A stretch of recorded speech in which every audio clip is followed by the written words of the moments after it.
Selamat sore Mbak Afi. Ya, Pak Poltar, sebetulnya apa yang menjadi duduk permasalahan kemudian terjadi peristiwa penganiayaan atau kekerasan terhadap pasien yang sedang melakukan isoman?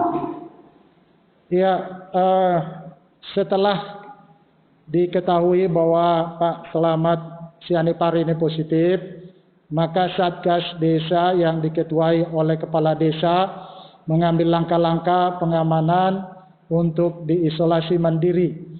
Dan setelah dibicarakan dengan keluarga, pertama sepakat untuk diisolasi di daerah kebunnya. Tetapi ternyata setelah jam 8 malam, ternyata tidak betah di sana lalu pulang. Akhirnya dibicarakan lagi dengan keluarga, dengan masyarakat, dan akhirnya ada masyarakat di sana, Bapak Marlon Sianipar, yang rela memberikan rumahnya untuk ditempati sebagai tempat isolasi mandiri. Dan di sanalah diisolasi dan diberikan makan oleh Kepala Desa, diberikan kebutuhannya selama 14 hari.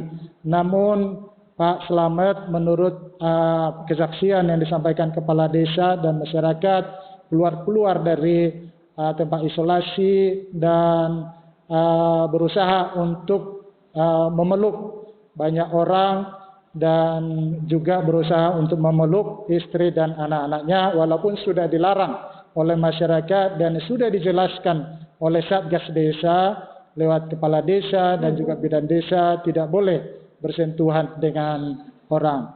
Namun tetap dilakukan terakhir ketika Bidan Desa memberikan arahan dan nasihat supaya tetap isolasi mandiri, jaga jarak, tapi akhirnya bahwa Pak Selamat meminta untuk salaman, lalu Ibu Bindes ini mau disalam, tapi kemudian Pak Selamat ini merangkul Bindes ini.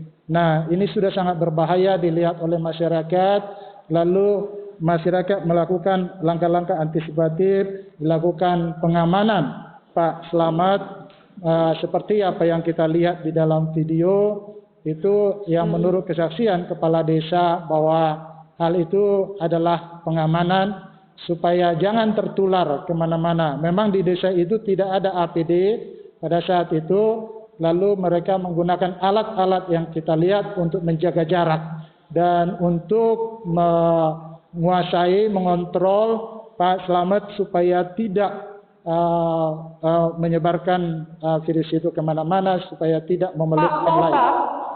Saya potong sedikit penjelasan Anda. Kalau Anda tadi mengatakan warga melakukan pengamanan, kemudian sikap yang antisipatif, sepertinya itu tidak tercermin di video yang viral karena terjadi kekerasan. Video ini kami tayangkan kembali di layar kaca. Terjadi kekerasan, Pak Polsat, bukan pengamanan dan juga sikap yang bersifat antisipatif. Jelas Pak Selamat Sianipar diikat, kemudian dipukuli oleh bambu. Ini jelas ada sesuatu yang salah. Apakah Anda melihat ini sebagai sebuah sikap pengamanan dan antisipatif? Bagaimana jika ini nanti terjadi dengan warga Anda yang lain yang melakukan isolasi mandiri?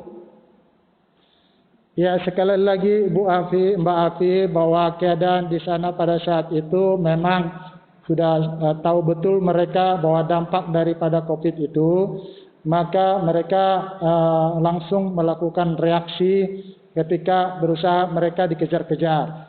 Dan itulah yang saya bilang tadi, ini keadaannya yang pada saat itu tiba-tiba saja, ya, untuk mengantisipasi jangan terjadi penyebaran penyakit COVID ini kemana-mana. Jadi sekali lagi menurut kesaksian masyarakat sana, hanya mereka ingin mengamankan, hanya mereka menginginkan jangan tertular kemana-mana. Karena saya tanya juga, adakah kalian tidak harmonis di kampung itu? Lalu mereka katakan kami sangat harmonis.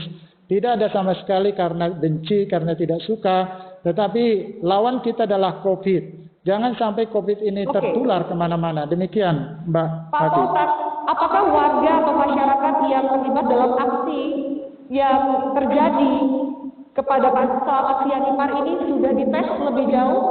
Sudah dilakukan testing? Sudah. Jadi hari kemarin istrinya sudah di testing Kemudian hari ini juga warga yang di tempat itu juga sudah dilakukan dan ternyata ada penambahan 1 yang positif. Demikian laporan dari Satgas Desa.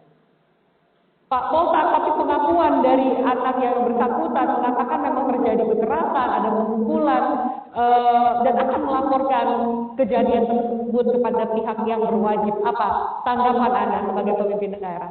Ya, sekali lagi kalau itu benar-benar terjadi, dilakukan pemukulan atau kekerasan, kita sangat menyayangkan. Ya, tentunya itu akan dilakukan juga penyelidikan. Tetapi yang kami dengarkan dari masyarakat bahwa masyarakat bukan karena mereka tidak suka orang ini untuk diisolasi di tempat itu, mereka sudah menyediakan tempat, mereka sudah menyediakan juga makanan segala kebutuhan mereka. Cuma hanya mereka ingin jangan sampai COVID ini tertular, karena kita sudah informasikan juga bahwa ke masyarakat di Toba bahwa kita tidak tahu bahwa di Toba ini sudah ada varian yang sangat berbahaya, yaitu varian Delta. Awas kita bilang. Itulah sebabnya masyarakat sangat menjaga jangan sampai tertular. Demikian. Baik.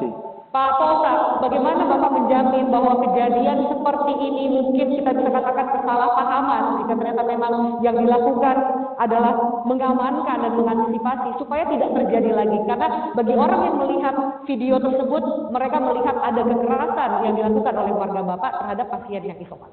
Ya, sekali lagi, ya kami mengajak seluruh masyarakat untuk kita kerjasama. Pemerintah tidak bisa bekerja sendiri. Ya, apapun dilakukan pemerintah, kalau masyarakat tidak taat, tidak menuruti apa yang disampaikan pemerintah, kita tidak bisa selesaikan ini COVID. Kami mengajak, kami turun ke lapangan, kami terus menyampaikan lewat media, lewat radio, ya, supaya masyarakat turutin saja, turutin aturan, turutin prokes yang sudah disampaikan pemerintah. Hal-hal yang kurang seperti tadi bahwa tidak ada APD di tempat itu akan kita instruksikan supaya semua nanti kepala desa menyediakan APD supaya bila mana ada terjadi lagi yang harus seperti ini tidak lagi pakai alat-alat tapi langsung bisa pakai APD. Demikian Mbak Afi. Baik Pak Kapolres, terima kasih untuk waktu dan juga keterangan Anda di Prime Time.